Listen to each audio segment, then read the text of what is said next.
Nesta quinta-feira, os parlamentares voltaram a se reunir de forma remota e presencial para mais uma sessão plenária. A deputada Célia Jordão tomou posse na vaga do deputado Bruno Dauaire, que assumiu a Secretaria Estadual de Desenvolvimento Social. Célia recebeu mais de 20 mil votos na eleição de 2018 e é a primeira suplente do Partido Republicano Progressista. A expectativa é da assunção de uma imensa responsabilidade que eu pude sentir hoje com muito carinho das pessoas que vieram me trazer o seu abraço. Aquelas que estiveram aqui representando os mais de 20 mil votos que eu tive, das diversas cidades. Angra dos Reis, Paraty, Nova Iguaçu, Volta Redonda, Miracema, Itaperuna, enfim, diversos amigos estiveram presentes. E a tônica do meu mandato, como não poderia deixar de ser, são as políticas sociais, assim como também o desenvolvimento econômico do nosso estado. Os deputados analisaram duas mensagens do governo que tratam de incentivos fiscais. A primeira proposta prorroga os incentivos para o setor de informática e eletroeletrônicos. O ICMS, fixado em 3%, deve valer até 2032 para a indústria, até 2025 para importações e até 2022 para o comércio. O benefício foi criado por decreto em 2010 e está previsto até 31 de dezembro deste ano. Com o fim do imposto reduzido, o governo teme que as empresas deixem o Estado e estima uma perda nas operações do setor da ordem de 10 bilhões de reais por ano. O projeto recebeu 26 emendas e retorna às comissões. A segunda mensagem reinstitui benefícios fiscais para empresas do setor portuário e de combustíveis. O texto prevê a continuidade do programa Reporto Rio, criado em 2005, que concede isenção de ICMS para operações de importação de 14 tipos de produtos, como trilhos, aparelhos de pesagem e locomotivas. O objetivo é expandir e modernizar o setor. A proposta do governo prevê ainda a suspensão do recolhimento do imposto na remessa para armazenagem de derivados do petróleo realizada entre empresas distribuidoras.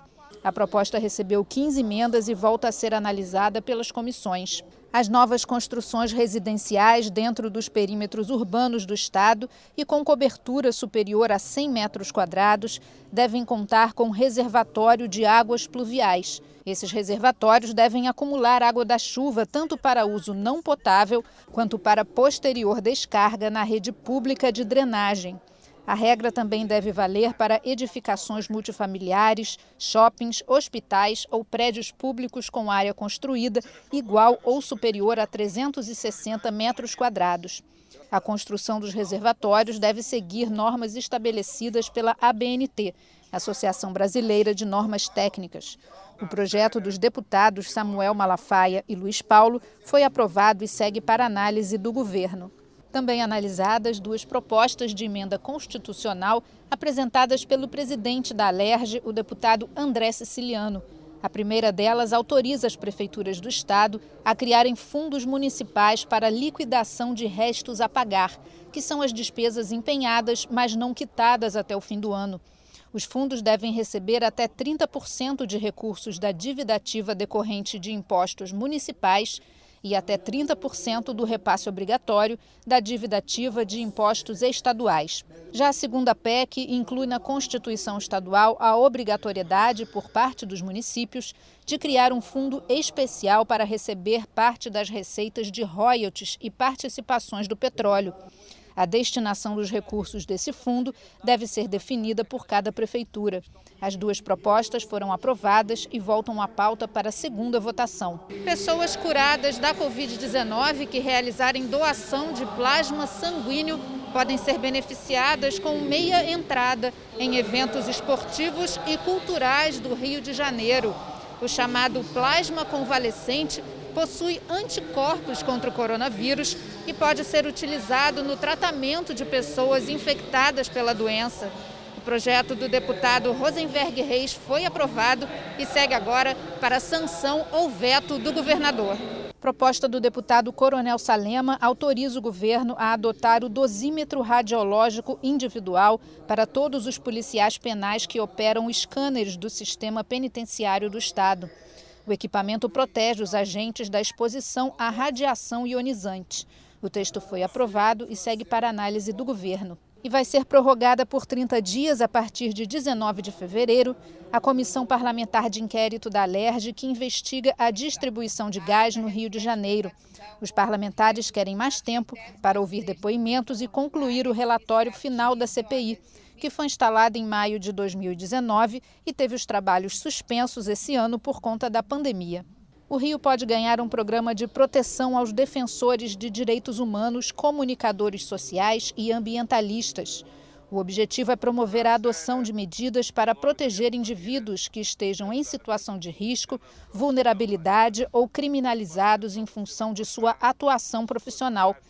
A proposta prevê a criação de um órgão colegiado, formado por representantes do governo e da sociedade civil, que funcionará como instância máxima deliberativa do programa.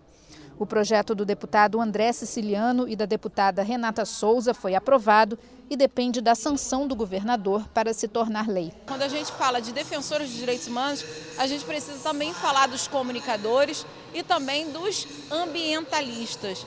Então, nesse sentido, é fundamental, afinal de contas, a gente ganha mais uma ferramenta de proteção àqueles e aquelas que defendem a dignidade humana, que defendem o meio ambiente e que também produzem comunicação e informação que garanta para a população novos olhares, sobre essa realidade. Os serviços públicos de atendimento a mulheres vítimas de violência podem passar a aplicar o formulário de avaliação de risco em violência doméstica contra a mulher, o FRIDA.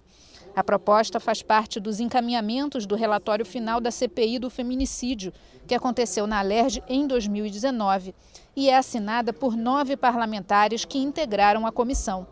O objetivo do relatório é auxiliar os profissionais que atendem as vítimas a identificar e classificar os riscos de repetição e agravamento da violência, permitindo agir de forma preventiva. A matéria aprovada retorna ao plenário para mais uma discussão.